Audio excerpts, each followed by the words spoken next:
Dzień dobry, witajcie. Dzisiaj spróbuję Wam poopowiadać, jak ja trzymam sadzonki na parapetach, jakie błędy popełniałam w poprzednich latach w uprawie, no i co warto poprawić, żeby odnieść sukces w uprawie amatorskich sadzoneczek.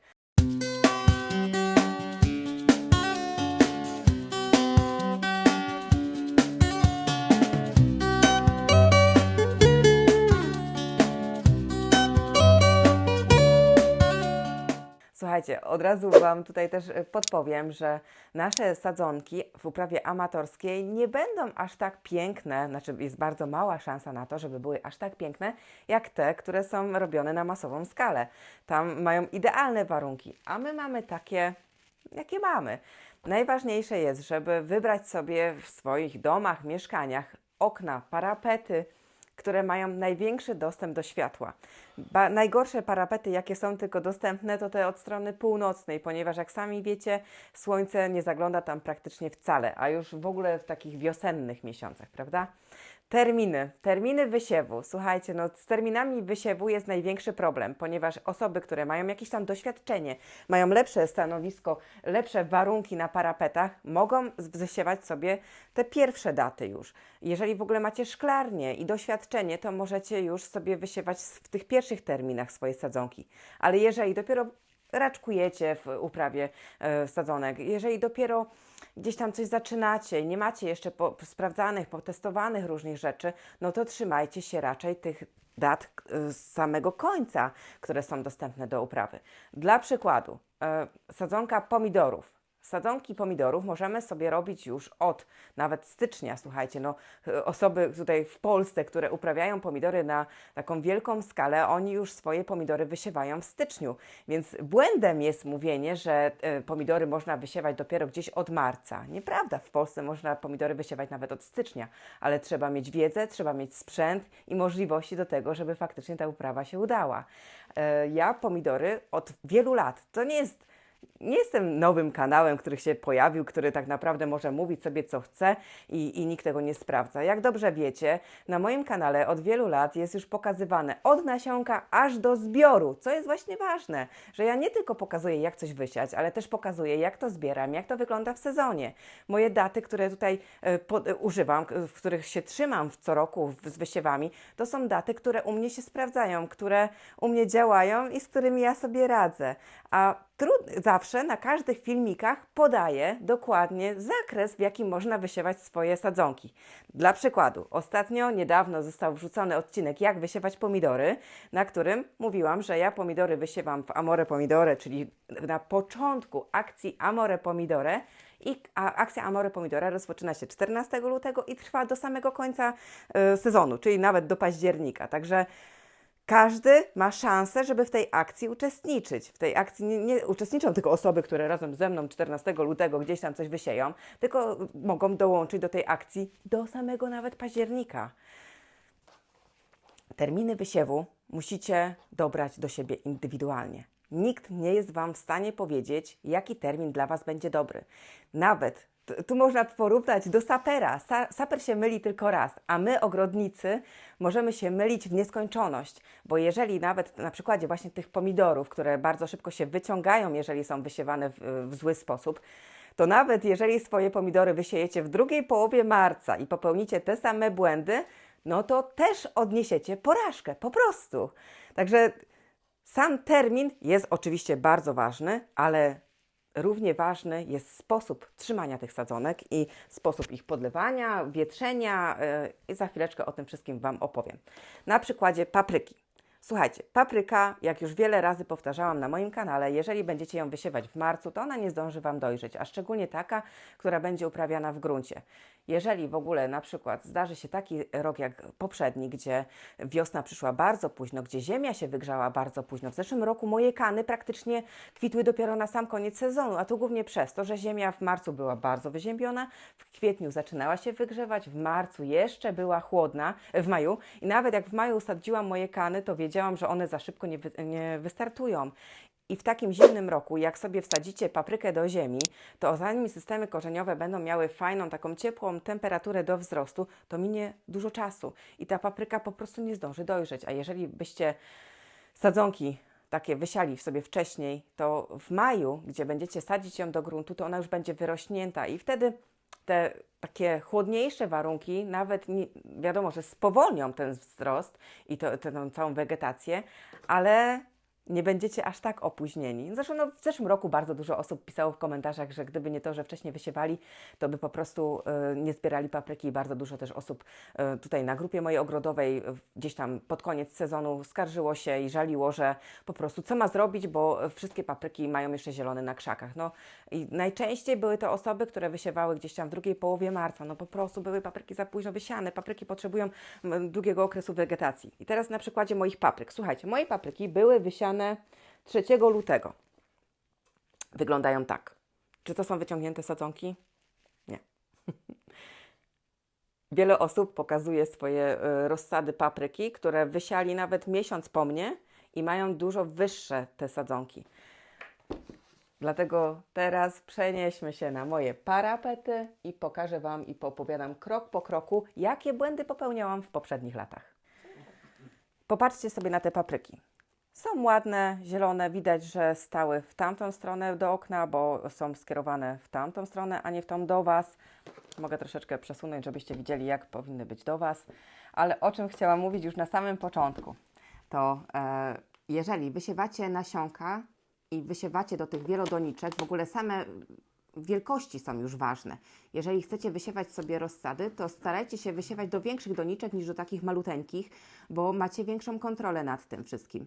Takie malutkie doniczki, tak jak tutaj, bo to jest 3×3 i 4 cm wysokie, bardzo szybko obsychają. Często trzeba to podlewać, często trzeba tutaj dochodzić. Bardzo szybko też kończą się składniki odżywcze. Ale ja wiedziałam o tym, że takie sadzonki dość wcześnie będę pikowała. Jak widzicie, z sadzonek wychodzą już liście właściwe. Liście, tutaj, jak wychodzą z nasionek papryki, to najpierw wychodzą liścienie. To są te tutaj liście.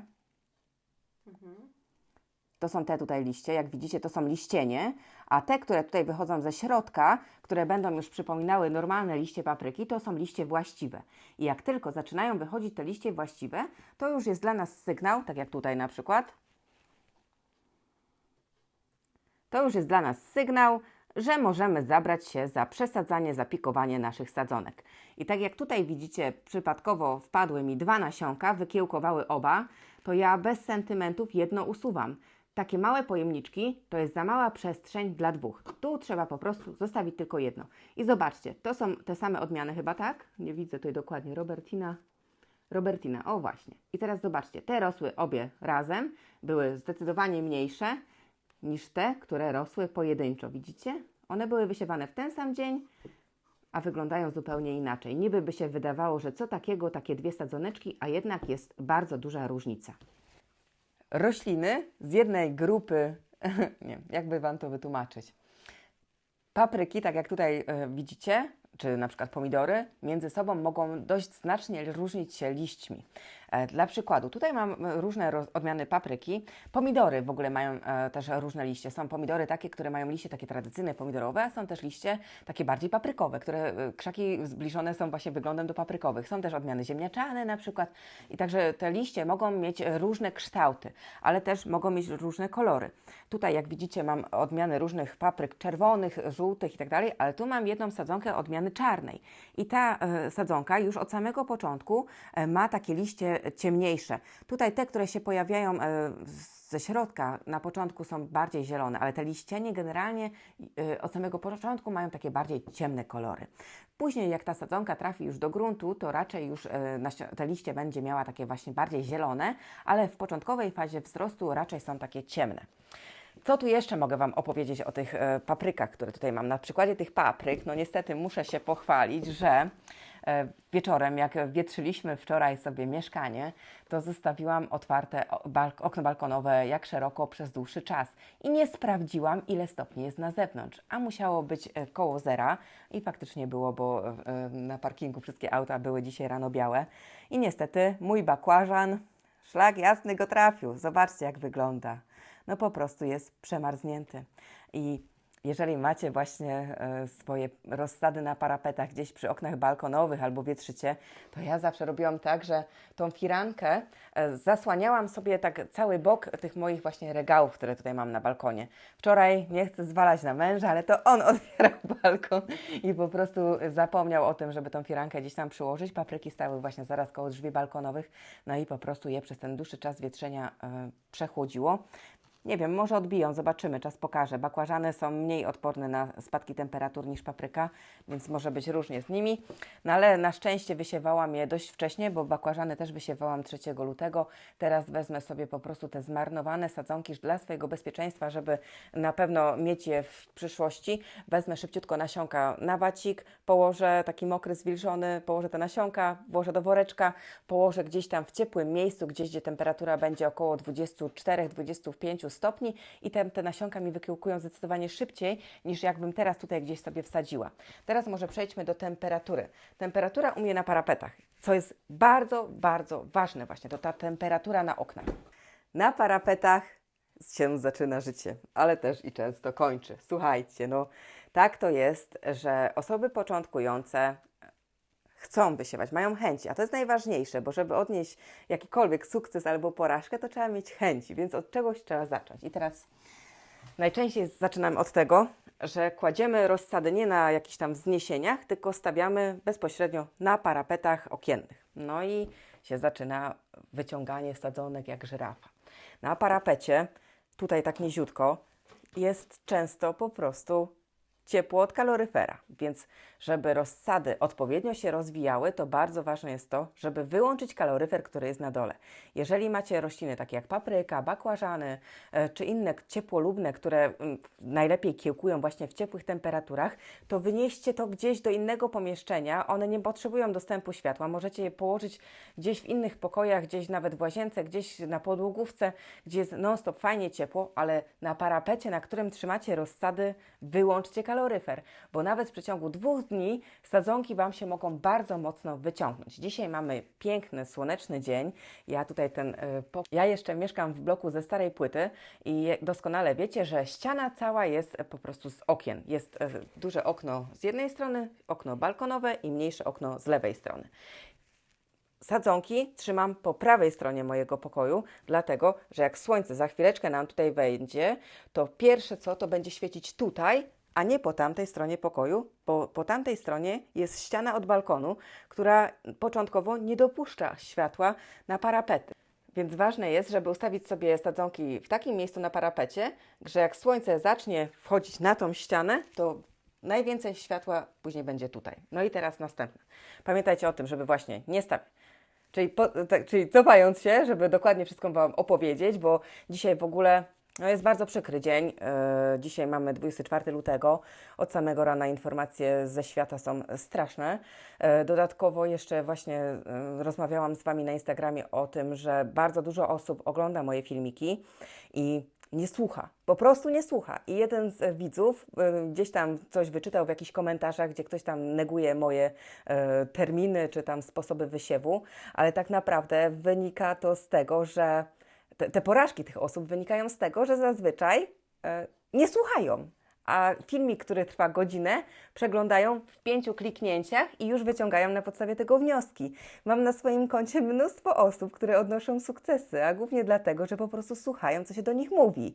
Jeżeli popełniliście jakieś błędy, coś Wam się nie udało w ogóle, no to warto w ogóle od początku do końca prześledzić ten cały proces, w którym gdzieś tam startowaliście z tym wysiewaniem i sprawdzić, co u Was przyczyniło się do tego, że jest porażka. Ja dzisiaj Wam pokażę, jak ja trzymam te moje rozsady, żeby te sadzonki nie były powyciągane, ale Wy musicie przełożyć to wszystko do swoich sadzonek, do swoich miejsc, do swoich parapetów. Każdy z nas ma inne stanowiska i trzeba troszeczkę to wszystko przestudiować, nie tylko tak tempo patrzeć. Jesteśmy dorośli. Ten kanał w ogóle jest skierowany do osób dorosłych. Na kontach dziecięcych się nie pojawia. Jeszcze raz cofnę się do początku, czyli pokażę od samego dołu do samej góry, jak trzymam te wszystkie moje sadzonki i kiedy je wywożę, kiedy zostawiam. Wczoraj właśnie jak dostałam jedną wiadomość od widza, który gdzieś tam coś tam zobaczył w internecie na mój temat, powiedział, że mimo tego, że powtarzam często, co robić, a czego nie robić, to powinnam jeszcze raz wielkimi literami nagrać. Więc dzisiejszy filmik jest właśnie takimi wielkimi literami. Pierwsza rzecz, najważniejsza. Termin wysiewu. Termin musicie dopasować do siebie, do swoich możliwości. Jeżeli jesteście osobami początkującymi, to wybierajcie te terminy późniejsze. Chociaż z drugiej strony warto nabyć jakąś tam praktykę w wysiewie, więc jeżeli będziecie wysiewać na ostatni moment, to może się okazać, że nie będziecie mieli możliwości, żeby wysiać coś powtórnie. A tak jak już mówiłam wcześniej, saper się myli raz, a ogrodnicy na okrągło. Więc termin wysiewu wybierzcie sobie może tak na początek pośredni. Zobaczcie, jeżeli te sadzonki wyglądają ok, no to już sobie je trzymajcie, weźcie je, już rozwijajcie do samego końca. A jeżeli wyglądają okropnie, to po prostu wysiejcie to jeszcze raz. To są tylko nasiona, słuchajcie. W jednym opakowaniu nasion z reguły jest tyle, że wystarczy nam na kilka sezonów. Zaczynając od samego początku, kaloryfer wyłączony. Nie trzymajcie włączonych kaloryferów pod rozsadami, bo po prostu pierwsze co to Wam się wszystko powyciąga. Następnie sadzonki, które będziecie wysiewać, można dla bezpieczeństwa też nasionka sobie podkiełkować na wacikach. Na wacikach ręcznik papierowy moczę sobie normalnie pod zlewem. Rysuję sobie wcześniej na nim takie krateczki z ołówka i opisuję sobie numerkami każdy kwadracik. Nasionko kładę sobie w wybranym miejscu i też w zeszyciku wypisuję sobie, że 5. numer to jest pomidor odmiany takiej i takiej. I teraz zobaczcie, jak wyglądają moje pomidory, które zostały wysiane 14 lutego tutaj na waciki i tam do ziemi. Na wacikach 14 lutego były wysiane, dzisiaj mamy 24 luty i dopiero zaczynają kiełkować. Więc ja się pytam, skąd te wszystkie zdjęcia po amore pomidory osób, które ze mną wysiewały z wyciągniętymi rozsadami? Magia? No po prostu miały za gorąco i za mało światła. Ale zaraz przejdziemy do tego dalej. Dla bezpieczeństwa, ponieważ ja wysiewam bardzo dużo odmian kolekcjonerskich i zależy mi na tym, żeby ta kiełkowalność, ta zdolność do kiełkowania nasion była większa, no to wysiewam sobie na wacikach, ale też jednocześnie sieję sobie normalnie do ziemi. Jeżeli w ziemi, w jakimś pojemniczku mi nie wykiełkuje, to sobie po prostu te podkiełkowane nasionka z tych tutaj ręczników papierowych przenoszę do ziemi na odpowiednią głębokość. Na odpowiednią głębokość, czyli na taką, na którą powinny być wysiane. Kaloryfer wyłączony, sadzonki ewentualnie do poprawki przygotowane, no to teraz idziemy z sadzonkami na parapety. I teraz tak, bardzo dużo osób kładzie rozsady, te doniczki bezpośrednio na parapecie. Słuchajcie, na parapecie nie mogą być postawione te wszystkie paletki, ponieważ rama okna bardzo mocno zacienia nam nasze parapety. Zwróćcie uwagę, że teraz już słońce zaczyna wchodzić mi z tamtej strony, więc tutaj tego światła za chwileczkę będzie bardzo dużo, a teraz jest nawet już całkiem jasno. W porównaniu do takich dni pochmurnych, prawda? A na parapetach, jak widzicie, jest bardzo ciemno. Nawet tutaj, gdzie nic nie stoi, dostęp światła jest dużo mniejszy niż jak tutaj. Więc jeżeli Wasze wszystkie rozsady postawicie na parapecie, już pomijając, że mógł być tam włączony kaloryfer i parapet jest ciepły i może być ta temperatura wyższa, jeżeli sadzonka stoi na parapecie i jest do tego jeszcze włożona do ziemi, tak, że w doniczce zamiast być wypełniona ziemią do pełna, wypełnione jest tyle, bo takie zdjęcia też się często zdarzają i wysiany jest las sadzonek, a nie pojedyncze sztuki i stoi to wszystko jeszcze nisko na parapecie, to ma ciemno, a jak stoi nisko na parapecie i ma ciemno, to się ciągnie do góry, jak żyrafa do tego światła i zobaczcie, później tak jak stoi, tutaj jest ta rama okienna, to tu ma tak ciemno i się ciągnie, żeby do tego światła dojść. Rozumiecie, o co chodzi? Sadzonki muszą stać, ja to powtarzam na okrągło na filmikach, ale wciąż dostaję zdjęcia, że te sadzonki stoją na parapetach. Bardzo ważne jest, żeby pod te palety, gdzie macie te wszystkie sadzonki, podłożyć coś, cokolwiek. Są na grupie zdjęcia, jak ludzie wykorzystują klocki dziecięce, jakieś kartoniki, jakieś magazyny, których już nie czytacie, cokolwiek, wydmuszki po jajkach. Obojętnie co, byle tylko to wszystko podnieść do góry. Możecie też sobie zrobić takie regały. Zobaczcie, moje nóżki tutaj mają około 15 cm, po to właśnie, żeby tego światła było na parapetach jak najwięcej. Kolejna rzecz. Temperatura. Ja w tym pokoju nie mam włączonego kaloryfera. Temperatura w pomieszczeniu 21,1. Nie wyłączałam kaloryfera specjalnie przed nagraniem, tak po prostu u nas w tym pokoju temperatura wygląda. Dzisiaj na zewnątrz w nocy musiał być przymrozek, bo auta na dole na parkingu były trochę oszronione. Tutaj na parapecie to ma temperaturę 18 stopni. Tutaj 17,6. Normalnie mam tutaj to wszystko zasłonione firanką. Jak świeci słońce, to jest tutaj bardzo, bardzo ciepło.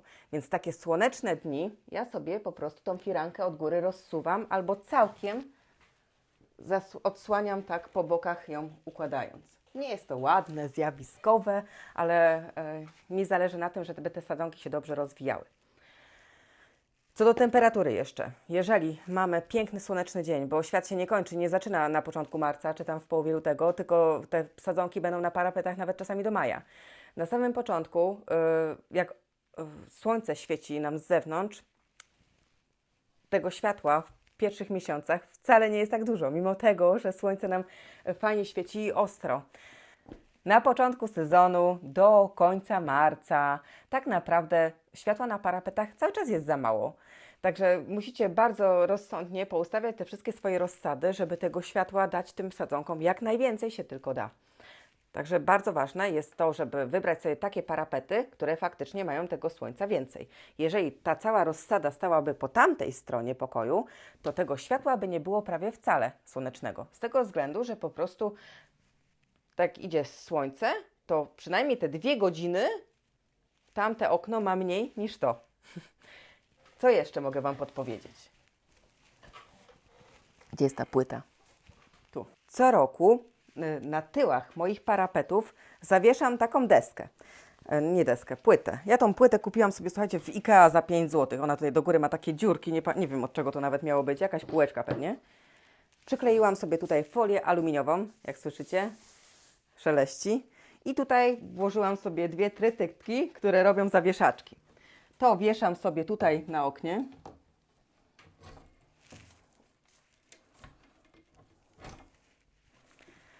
Nie wiem, czy to widać, na pewno nie widać, bo nie jesteśmy na parapecie. Pokażę Wam, jaka jest różnica pomiędzy właśnie tym, jak stawiam tą ściankę sobie z boku, a jak tej ścianki z tyłu nie ma.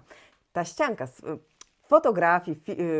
fotografii bardzo często wykorzystuje właśnie blendy. Blendy można sobie zrobić z białego czegoś takiego półprzezroczystego, albo na przykład właśnie z takich srebrnych ścianek. I tak samo tutaj właśnie ta ścianka z obklejoną folią aluminiową zrobi mi za taką blendę, czyli światło dzienne wpuszczone do środka odbije na tylnie strony tutaj rozstaw. I zobaczcie, tak wygląda bez ścianki, a tak doświetlone jest ze ścianką. Jak widzicie, tego światła jest zdecydowanie więcej.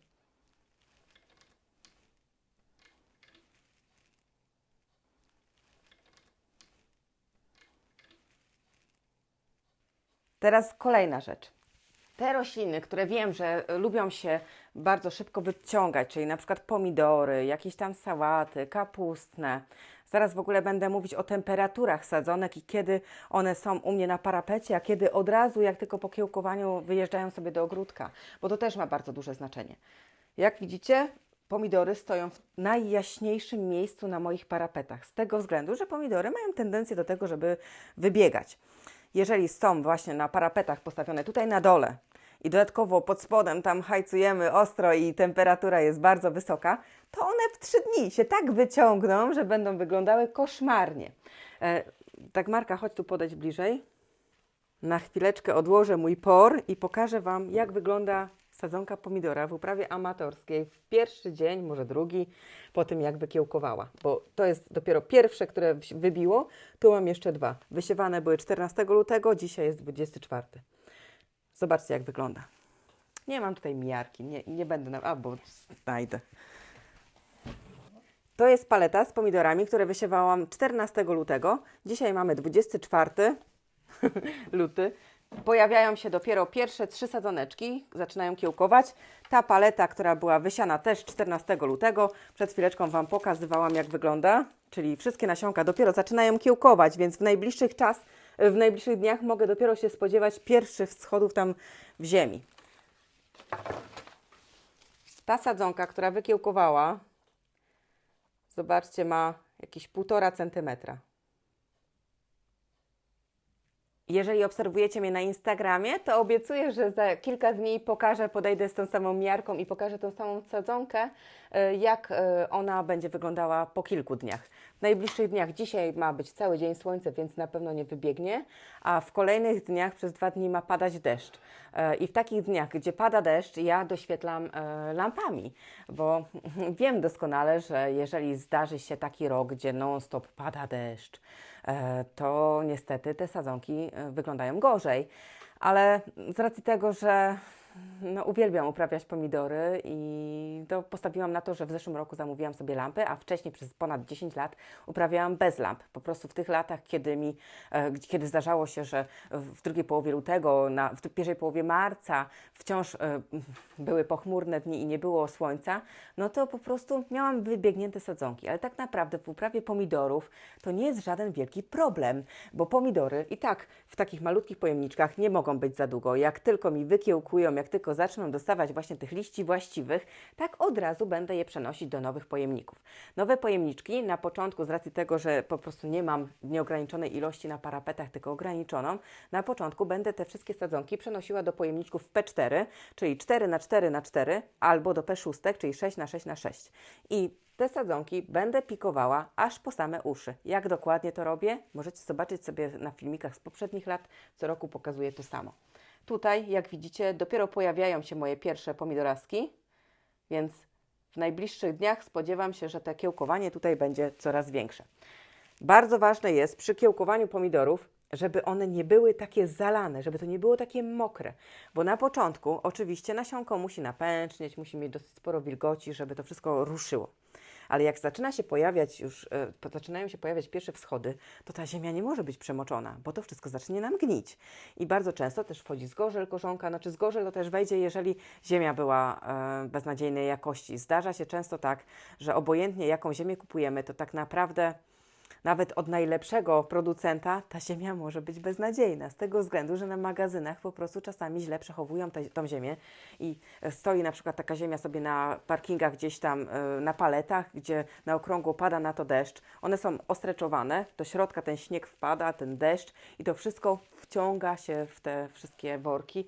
No i później ta ziemia taka zgnita, jak trafi nam tutaj do tych paletek, no to momentalnie zaczyna pleśnieć, gnić i bardzo często zaczyna wschodzić zgorzel korzonka. 2 albo 3 lata temu właśnie na pomidorkach miałam taką ziemię i bardzo szybko okazało się, że przy korzonkach zaczęło tak bardzo mocno brązowieć, no i tak jakby zasychać. Do poprawki, ziemia do wywalenia, roślinki jeszcze raz do wysiania. Jak wysiewam tak wcześnie, to przynajmniej mam ten bufor czasu, gdzie jeszcze mogę ten stracony czas nadrobić. Co do podlewania. Podlewam takie kiełkujące rośliny zawsze zraszając, tylko zraszaczem. Nie podlewam tak z góry, ponieważ bym za mocno przemoczyła tą ziemię. I chodzi o to, że też bardzo często zadajecie mi pytanie, jak często podlewać rozsady. Tak naprawdę nie ma dobrej odpowiedzi z tego względu, że wszystko zależy od tego, jaką macie temperaturę na parapetach, jakie duże są sadzonki, bo inaczej podlewam te, inaczej podlewam te. Też nie wiadomo, ile przez te dni było słońca, bo wiadomo, że słońce też bardzo szybko nam osusza te wszystkie sadzonki. Wracając do stanowiska, jak widzicie, ta paletka jest oświetlona całkiem ładnie. Jeszcze dodatkowo, jak zrobię tą ściankę, to już tutaj tego dostępu do światła jest zdecydowanie więcej. Do góry mam jedną listwę LEDową. Całkiem do góry nad oknem mam też takie lampy, które są kierunkowe i świecą światłem takim bardziej żółtym. W zeszłym roku je pokazywałam. One doświetlają mocno rozsady, mocniej niż te listwy. Widziałam, że bardzo dużo. Nie mogę Wam opowiadać o tym, jakie dokładnie lampy kupić w sensie specyfikacji, bo się na tym nie znam. Kiedyś, jak zaczęłam o tym czytać, jak właśnie zaczęłam interesować się lampami, to tak naprawdę chyba lampy wprowadziłam tutaj na parapety z 2-3 lata później, tylko i wyłącznie dlatego, że po prostu nie wiedziałam, jakie lampy kupić. Więc dałam sobie spokój, nie kupowałam żadnych, aż w końcu w zeszłym roku powiesiłam te. To jest listwa LEDowa, ona świeci takim fioletowym światłem. Jak widzicie, ona jest na trytytkach podwieszona tutaj tak wysoko, ale tak naprawdę jest za wysoko, żeby na przykład doświetlać mi pomidory. Jeżeli pomidory bym postawione tutaj na tym miejscu doświetlała tym LEDem, to one też mi się wybiegną, mimo tego, że ta listwa jest naprawdę dobra i ma bardzo dobre, podobno odpowiednie te wszystkie tam parametry. Ale powieszona tak wysoko nie daje odpowiedniej ilości światła tym sadzonkom. Tak naprawdę powinnam tą paletę podnieść, i tak też robię, na wysokość około 15-20 cm od tej listwy. Wtedy tego światła z tej listwy jest idealnie. Bardzo często właśnie dostaję od Was wiadomości mailowe albo w komentarzach piszecie, że mimo tego, że macie LEDy, to sadzonki Wam wyciągają.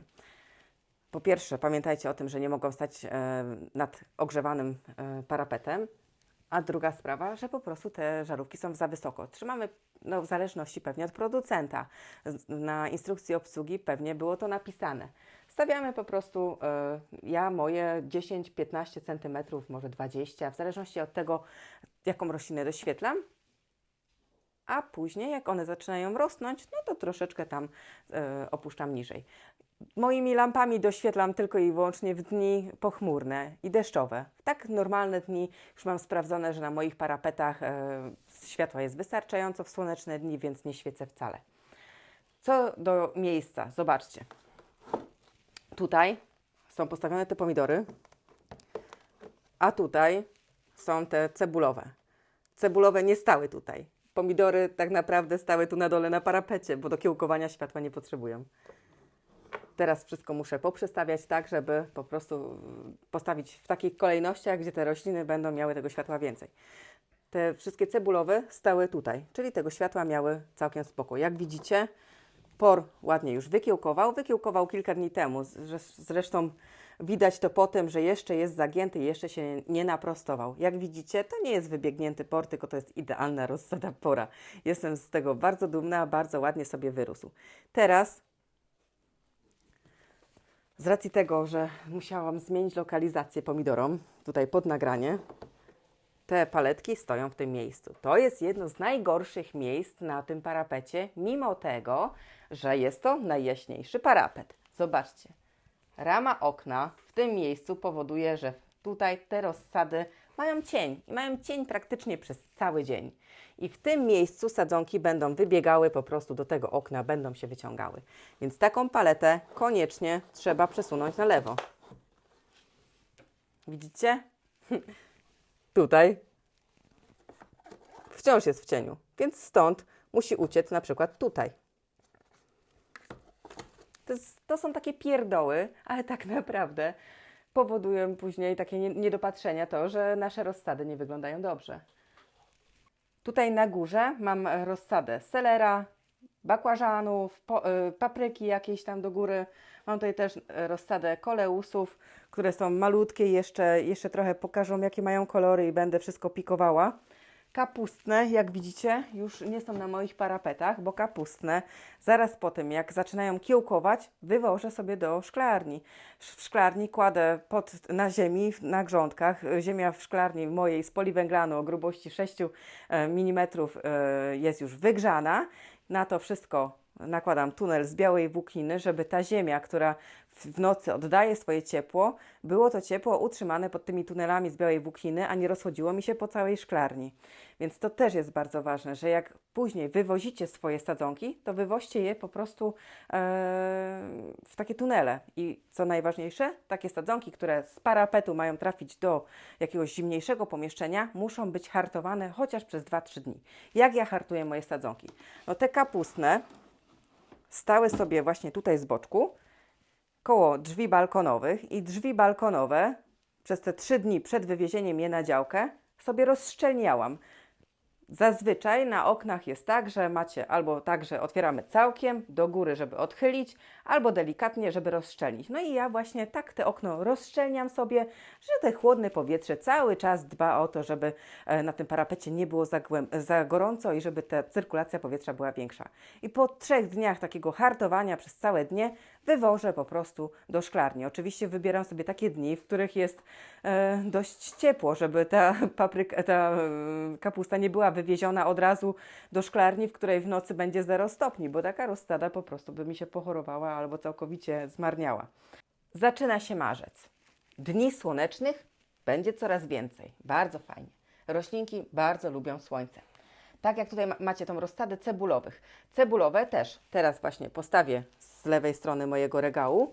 Będę rozszczelniała okno sobie w ciągu dnia, żeby się hartowały i za 2-3 dni pojadę, może tydzień, zależy jaka będzie pogoda oczywiście, ale muszą być zahartowane. Zawiozę po prostu do tunelu w szklarni.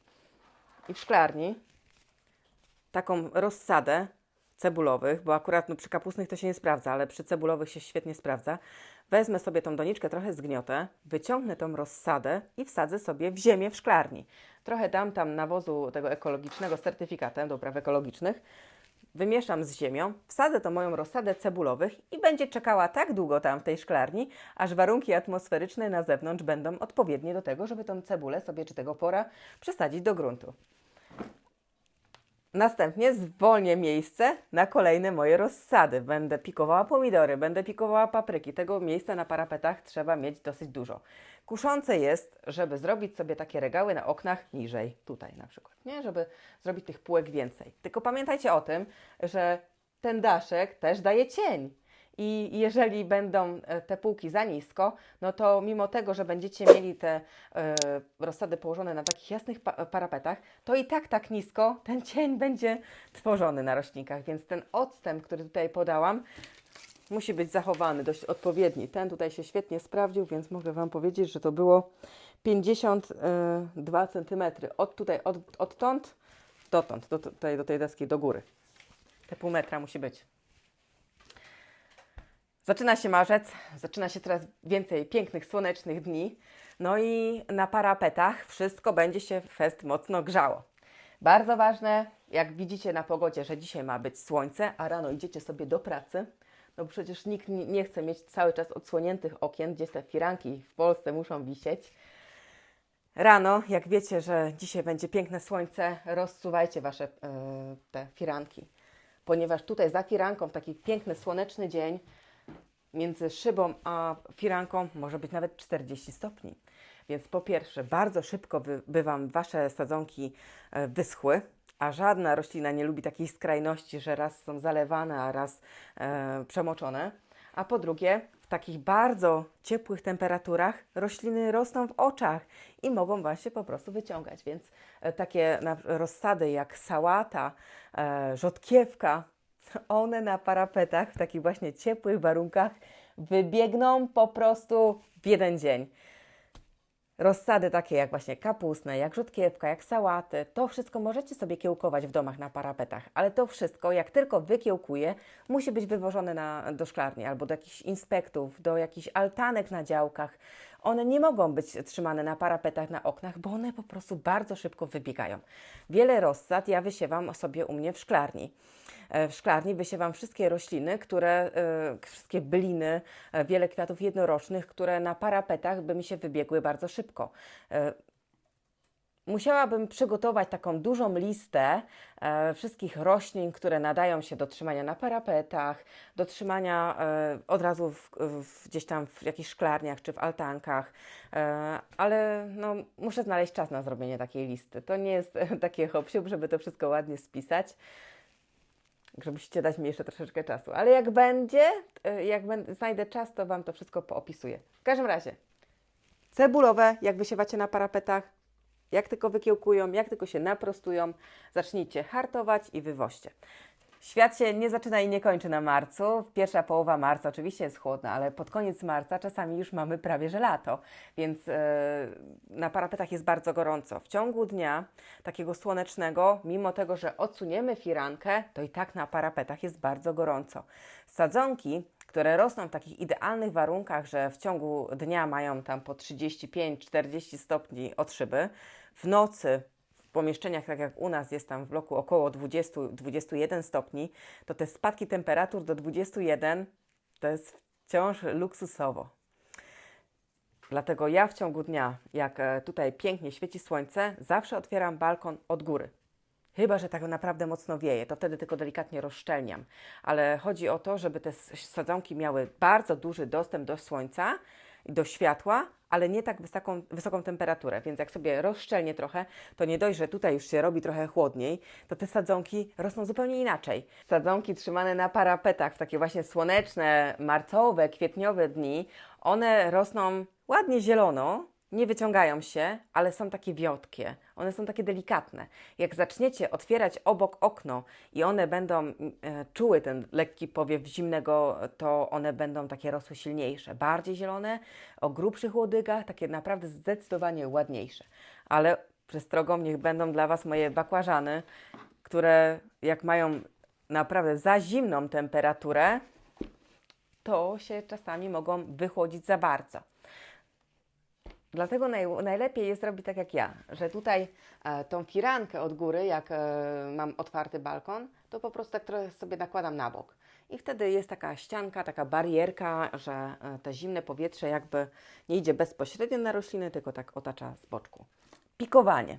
Słuchajcie, no bardzo ważne jest też to, że takie rośliny, które mamy u siebie na parapetach, jak pomidory, papryka czy jakieś tam inne okazy, muszą mieć odpowiednią wielkość doniczek. Nie można trzymać rozsady papryki czy pomidorów przez cały czas od nawet połowy marca do maja w takich malutkich doniczkach. To się po prostu nie uda. Takie malutkie pojemniczki powodują, że systemy korzeniowe nie mogą się porządnie rozwijać. W takich pojemniczkach przy każdym słonecznym dniu się bardzo mocno wszystko osusza. Jak podlejecie, to woda przepływa od razu na dół. Składniki odżywcze są wyczerpane niemalże od razu. Jeżeli tylko zobaczycie, że roślinki Wam kiełkują, to najlepiej właśnie przenosić je do P6, a później jak już drugi raz wymagają pikowania, na przykład pomidory drugi raz ja pikuję gdzieś tam w połowie kwietnia, chyba że jest już taka piękna pogoda, że wywożę do szklarni, ale Wam już tego nawet nie powinnam mówić, bo jeszcze nie daj Boże ktoś to wywiezie i nie będzie wiedział jak zabezpieczyć, więc cofam. W połowie kwietnia warto przepikować pomidory do pojemników P9. To są duże pojemniczki, one mają dużo miejsca na rozrośnięcie się systemów korzeniowych, w nich tak szybko się nie kończą składniki odżywcze, w nich tak szybko ziemia nie obsycha. Idealnie. Tym bardziej, że w uprawie amatorskiej jednak mimo wszystko te sadzonki są lekko wybiegnięte przez cały czas. Przy pikowaniu, każdym kolejnym pikowaniu, pomidory pikuję głęboko, po same uszy, po te liście, nie tak głęboko, żeby tak łodyga była niżej. Pomidory bardzo lubią pikowanie z tego względu, że systemy korzeniowe na łodydze się wykształcają i dzięki temu, że łodyga jest głębiej, to po prostu sadzonka ma więcej korzeni. Jeżeli pomidory bym trzymała od samego początku do końca w takich malutkich doniczkach, to bym musiała praktycznie codziennie podlewać je jakimiś nawozami, bo w takich maluteńkich systemy korzeniowe są nierozwinięte poprawnie, no i wszystko stoi nam w miejscu. Od połowy kwietnia moje sadzonki, ze względu na to, że na parapetach już jest bardzo gorąco w słoneczne dni, zaczynam wynosić i hartować je na balkonie. Jak to robię? Po pierwsze wynoszę rozsady na takich dużych, fajnych, grubych tackach. W poprzednich latach, jak jeszcze tych tacek nie znałam, miałam takie tacki, które były dodawane do tych wielodoniczek i one były takie miękkie, że często moje pomidory albo inne sadzonki lądowały w koszu, bo wszystko mi się po prostu przy wynoszeniu zginało i wywalało. Jak macie ochotę, to naprawdę polecam Wam takie grubsze doniczki, znajdziecie link w opisie. Wynoszę to na balkon. I teraz jak to robię? W pierwsze dni obowiązkowo wybieram takie dni, które przede wszystkim temperatura na zewnątrz jest około 15 stopni, dodatkowo nie wieje silny wiatr i najlepiej, żeby słońce świeciło, ale takie delikatne, zza chmur. Bo jeżeli nasze sadzonki wyniesiemy na balkon w taki wietrzny i bardzo słoneczny dzień, to one się poprzypalają.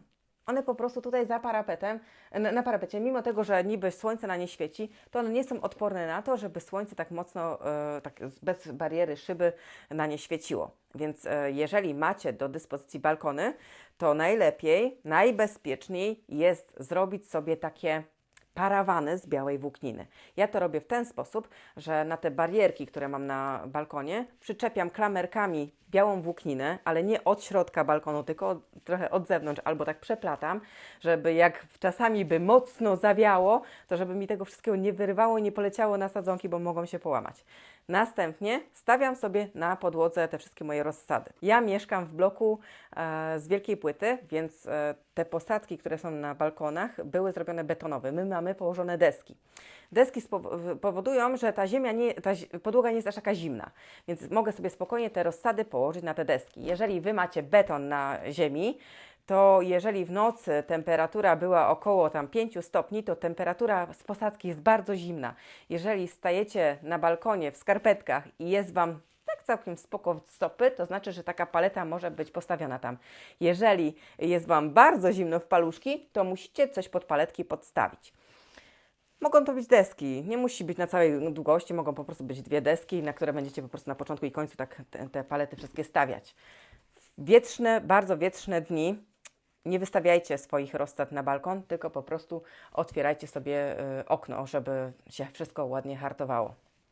Hartować na balkonie trzeba, to jest obowiązkowe, bo jeżeli nie będziecie hartować, to Wasze sadzonki wysiane nawet w drugiej połowie marca mogą się okazać takie bardzo wybiegnięte w połowie maja. W połowie maja dopiero większość osób przewozi swoje sadzonki do szklarni czy tam do gruntu. Także hartowanie jest obowiązkowe. Jeżeli nie macie warunków na hartowanie, nie macie warunków na parapetach, no to po prostu nie róbcie rozsady na parapetach, bo to się nie uda. Oczywiście zawsze warto spróbować, bo nadzieja umiera ostatnia i kto nie ryzykuje, ten szampana nie pije, ale jeżeli nie macie warunków i albo Wasze drugie połówki wiecznie marudzą, jak widzą ten las na parapetach, albo nie macie balkonów, na których możecie gdzieś tam hartować swoje sadzonki, to może nie warto robić rozsad. Może lepiej po prostu kupić gdzieś tam na straganie albo zapytać się kogoś ze znajomych, z rodziny, czy może robi rozsady, może ma miejsce na to, żeby zrobić Wam fajne sadzonki. I tyle. Nic strasznego udać się na rynek i kupić gotowe rozsady, chociaż w tym roku trzeba przyznać, że sadzonki będą bardzo drogie. Aż powiem Wam, że ja bym się zastanawiała, czy to kupować. W zeszłym roku już sadzonki ogórków były bardzo drogie u nas. 6 zł kosztowała jedna sadzonka i też chyba 7,50 kosztowała jedna sadzonka pomidora. To już takie bardzo kosmiczne, zaporowe ceny. Nie wiem, ja jestem ciekawa, jak będą te ceny wyglądały w tym roku. Słuchajcie, no ode mnie to już tyle. Mam nadzieję, że bardzo dużo rozjaśniłam, że bardzo dużo powiedziałam. Na pewno tak będę znowu dostawać te zdjęcia wszystkie z wyciągniętymi rozsadami i na pewno wciąż będę gdzieś tam wyczytywać w internecie opinie, że jakieś podaję złe terminy, chociaż no zawsze podaję zakresy wysiewów, także no co tam można mi zarzucać? No chyba tylko to, że po prostu się nie słucha czegoś do końca, że nie utrzymałam widza odpowiednio długo przed ekranem. Całą uprawę od nasionka do zbiorów wielu warzyw, o ile już nie większości, macie na moim kanale. Co roku Wam pokazuję, wszystko dokumentuję od samego początku do końca. Jeżeli ktoś gdzieś popełniał jakieś błędy, niech się cofnie do tamtych filmików. Warto sobie tam pooglądać, zobaczyć, porównać ze swoimi, żeby zobaczyć, co jest i jak tam wygląda. Też często dodaję właśnie w marcu, w kwietniu przegląd parapetów. Dokładnie pokazywałam wszystkie moje rozsady, jak wyglądają na parapetach, jak to wygląda bez lamp, bo przecież w zeszłym roku dopiero zaczęłam używać tych lamp, ale muszę się przyznać, że ja tych lamp tam za dużo nie świeciłam, bo zawsze zapominałam, jak rano wyjeżdżałam na działkę, to już było jasno, nie włączałam tych lamp, tylko po prostu uciekałam i wracałam, było już późno i po prostu te lampy praktycznie u mnie nie chodziły. Chodziły tylko w takie bardzo deszczowe dni, gdzie było ciemno, więc prawie, że nigdy. Podrzucajcie jakieś zdjęcia, podrzucajcie, jak wyglądają Wasze parapety. Jak będzie coś do poprawki, to doskonale wiecie, że zawsze Wam chętnie pomagam. Do zobaczenia, udanego sezonu. Jeżeli macie Instagrama, jak będziecie gdzieś tam rzucać zdjęcia z Waszych rozsad, nie zapomnijcie, żeby oznaczać @kasia.in. Tam przynajmniej będę widziała, że coś wrzuciliście, jak wyglądają te Wasze sadzonki, będę mogła podziwiać. A takie ładne koszuleczki możecie też sobie zamawiać na sklepie Gadżety, Kasia In. Wszystko znajdziecie w opisie tego filmiku. Do zobaczenia.